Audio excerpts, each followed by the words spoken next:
Hi అండి. ఇదిగో శనగపప్పు కోడిగుడ్లు. ఈ శనగపప్పు కోడిగుడ్ల కూర వండుదామని అయితే శనగపప్పు తీసుకున్నా, కోడిగుడ్లు తీసుకున్నా. నేను చిన్నప్పుడు అయితే మా అమ్మ కానీ మా అమ్మమ్మ కానీ ఎక్కువ సార్లు అయితే ఈ శనగపప్పు కోడిగుడ్ల కూర వండేవాళ్ళు. కూరగాయలు లేనప్పుడైనా ఎవరైనా చుట్టాలు వచ్చినా కానీ ఎక్కువ సార్లు అయితే ఈ కూర వండేవాళ్ళు.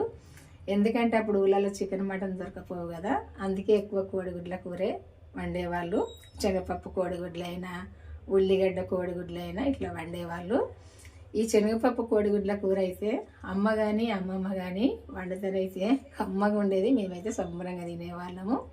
ఇంకా అమ్మే కాదు, ఇంకా ఊళ్ళో వాళ్ళు కూడా అప్పుడు వండుకునే వాళ్ళు ఎక్కువ సార్లు. ఇప్పుడు ఎవరైనా వండుకుంటలేరో తెలియదు నాకు, కానీ కమ్మగా అయితే ఉంటుంది.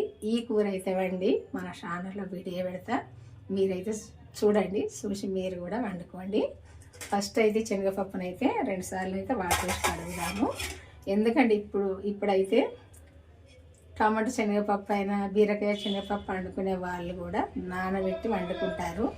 నానబెట్టి వండుకుంటే కొంచెం నామ ఉంటుంది. అప్పుడైతే వాళ్ళు ఉడకబెట్టేది, ఎందుకంటే ఈ నామ ఉంటుందని ఉడకబెట్టి వండేవాళ్ళు కావచ్చు. అందుకే ఇప్పుడు నేను కూడా ఉడకబెట్టే వండుతా.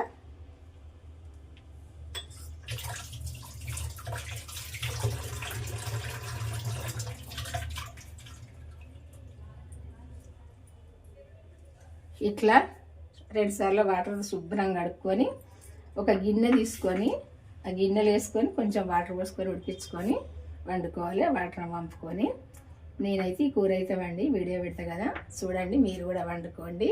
కమ్మగానైతే ఉంటుంది. బాయ్ అండి, ఉంటా మరి.